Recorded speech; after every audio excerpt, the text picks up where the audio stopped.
Jumpa lagi dengan saya, Dinan Gunsal Putri. Pada kali ini saya akan membahas materi tentang hardware, di mana hardware itu merupakan dari perangkat komputer. Perangkat komputer terdiri dari dua bagian, yaitu yang pertama tadi hardware, yang kedua adalah software. Hardware dapat dibagi menjadi beberapa bagian. Yang pertama ada hardware input, yang kedua hardware proses, yang ketiga hardware output, dan yang terakhir ada hardware storage. Apa sih itu hardware? Hardware biasanya kita sebut dengan perangkat keras. Hardware merupakan salah satu komponen dari sebuah komputer yang sifat alatnya bisa dilihat dan diraba secara langsung atau berbentuk nyata. Hardware dapat bekerja berdasarkan perintah yang telah ditentukan padanya, atau yang juga disebut dengan istilah instruction set. Dengan adanya perintah yang dapat dimengerti oleh hardware tersebut, maka si hardware ini dapat melakukan berbagai kegiatan yang telah ditentukan oleh pemberi perintah. Berdasarkan fungsinya, perangkat keras komputer dibagi menjadi 4 seperti yang telah saya jelaskan di atas, yaitu ada hardware input, hardware proses, hardware output, dan juga hardware storage.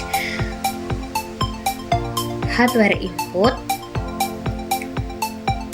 input ini merupakan media untuk memasukkan data dari luar ke dalam suatu memori dan prosesor untuk diolah guna menghasilkan informasi yang diperlukan. Data yang dimasukkan ke dalam sistem komputer dapat berbentuk sinyal input dan maintenance input. Sinyal input berbentuk data yang dimasukkan ke dalam sistem komputer, sedangkan maintenance input berbentuk program yang digunakan untuk mengolah data yang dimasukkan. Contohnya, yang pertama yaitu ada keyboard. Keyboard merupakan unit input yang paling penting dalam suatu pengolahan data dengan komputer. Keyboard dapat berfungsi memasukkan huruf, angka, karakter khusus, serta sebagai media bagi pengguna untuk melakukan perintah-perintah lainnya yang diperlukan seperti menyimpan file dan membuka file. Yang kedua ada mouse. Mouse berfungsi untuk perpindahan pointer atau kursor secara cepat. Sebagian besar mouse terdiri dari 3 tombol, umumnya hanya 2 tombol saja yang digunakan, yaitu tombol kiri dan juga tombol sebelah kanan. Yang ketiga ada touchpad. Touchpad ini biasanya ditemukan di laptop atau notebook. Yang keempat ada scanner. Scanner adalah sebuah alat yang dapat berfungsi untuk mengcopy atau menyalin gambar atau teks yang kemudian disimpan ke dalam memori komputer. Scanner ini mirip seperti mesin fotokopi, tapi bedanya kalau scanner ini hasilnya dapat ditampilkan melalui monitor terlebih dahulu, sehingga kita dapat melakukan perbaikan atau memodifikasi dan kemudian dapat disimpan kembali dalam bentuk file teks maupun file gambar. Yang terakhir, kamera digital. Kamera digital ini perkembangan teknologinya begitu canggih sehingga komputer mampu menerima input dari kamera gitu.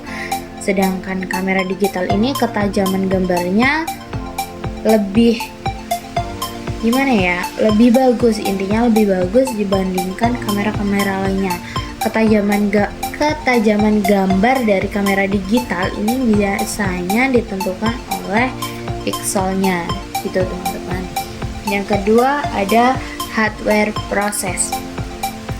Hardware proses ini berguna untuk mengolah data sekaligus menjalankan proses yang ada pada sistem komputer. Sistem pemrosesan ini biasanya disebut Central Processing System atau Central Processing Unit. Biasanya kalau kita sebut yaitu biasanya CPU. Sebagai untuk pengolahan data atau dapat dikatakan otak dari segala aktivitas pengolahan seperti perhitungan, pengurutan, pencarian, penulisan, pembacaan, dan juga sebagainya. Contohnya yaitu ada prosesor. Prosesor ini atau CPU biasanya fungsinya itu untuk memproses berbagai macam data dan instruksi. Prosesor ini sangat penting peranannya dalam menentukan kerja PC.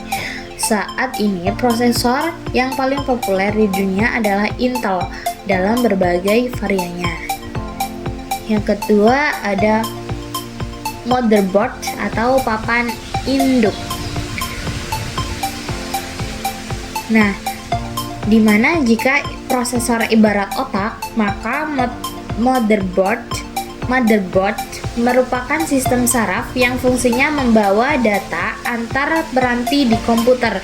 Selain itu juga membawa data-data antar komputer dengan peranti baru yang biasanya ditancapkan ke motherboard ini atau papan induk ini. Isi dari motherboard ini merupakan rangkaian sirkuit elektronika yang menjadi jalur untuk transfer data antar komponen seperti prosesor dengan memori, hard disk, drive optik baik CD maupun DVD, kartu ekspansi, dan lain-lainnya. Yang ketiga ada RAM. RAM ini dalam bahasa Inggris yaitu Random Access Memory gitu kan. Jadi random access memory ini banyak digunakan di komputer untuk menyimpan informasi secara temporer. Misalnya, ketika user bekerja menggunakan software tertentu, maka data yang disimpan saat software dijalankan akan diletakkan di prosesor gitu. Jadi semakin ringan sehingga performanya semakin cepat. Saat ini kapasitas RAM yang besar dan sudah mudah diperoleh gitu. Karena harga saat ini cenderung semakin murah. Jadi mudah didapatkan gitu ya. Yang keempat ada ROM atau Read Only Memory. Read Only Memory ini merupakan memori yang hanya bisa dibaca, tidak dapat ditulis gitu. Memori jenis ini biasanya digunakan untuk menyimpan program dasar pengaturan fungsi I atau O, IO gitu, atau penyimpanan data sehingga sering disebut ROM BIOS, yaitu jenis memori yang digunakan untuk menyimpan program basis input-output system atau biasanya yang disebut dengan BIOS. Yang ketiga ada hardware output atau biasanya mengeluarkan gitu ya, output kan keluar gitu. Jadi output device atau unit keluaran yaitu alat untuk menampilkan hasil pengolahan yang dilakukan oleh CPU. Yaitu output device adalah perangkat komputer yang berguna untuk menghasilkan suatu keluaran seperti misalnya gambar, kertas, hard copy, atau suara dan juga sebagainya. Contohnya yang pertama yaitu monitor.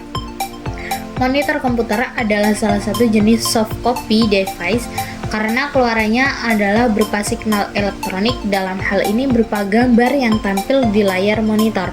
Gambar yang tampil adalah hasil pemrosesan data ataupun informasi masukan gitu. Yang kedua, printer. Printer merupakan sebuah perangkat keras yang dihubungkan pada komputer yang berfungsi untuk menghasilkan cetakan baik berupa tulisan ataupun gambar dari komputer pada media kertas atau yang sejenisnya. Jenis printer ada 3 macam, yaitu biasanya ada jenis printer dot matrix, printer inkjet, dan juga printer laserjet. Yang ketiga ada speaker.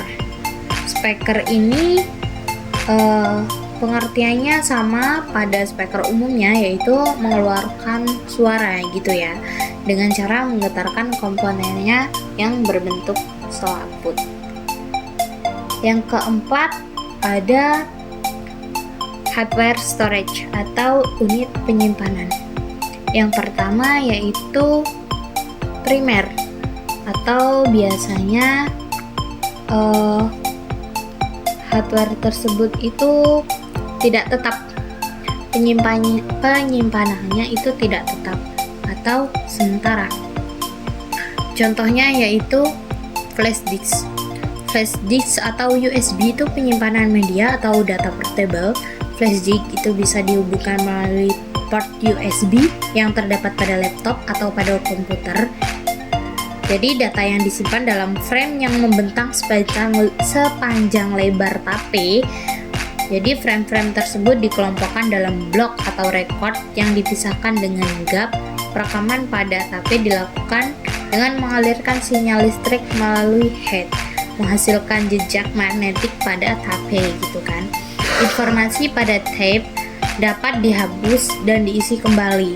Jadi bisa disebut tidak tetap atau sementara karena datanya itu bisa dihapus dan bisa diisi ulang gitu. Maksudnya bisa diganti dengan file-file yang lainnya gitu. Yang kedua ada sekunder. Jadi penyimpanan storage ini secara sekunder atau secara tetap, yaitu contohnya ada hard disk. Kenapa hard disk? Karena hard disk ini merupakan media penyimpanan yang memiliki kapasitas tinggi. Bentuk umum ini terpasang dan menyatu dalam CPU gitu. Terdapat lempengan-lempengan logam bundar yang disusun berlapis-lapis serta terdapat motor penggerak lempengan logam tersebut dan red atau with head-nya. Jadi di sini nih kan ini ada lempengan ini ya, penggerak gitu.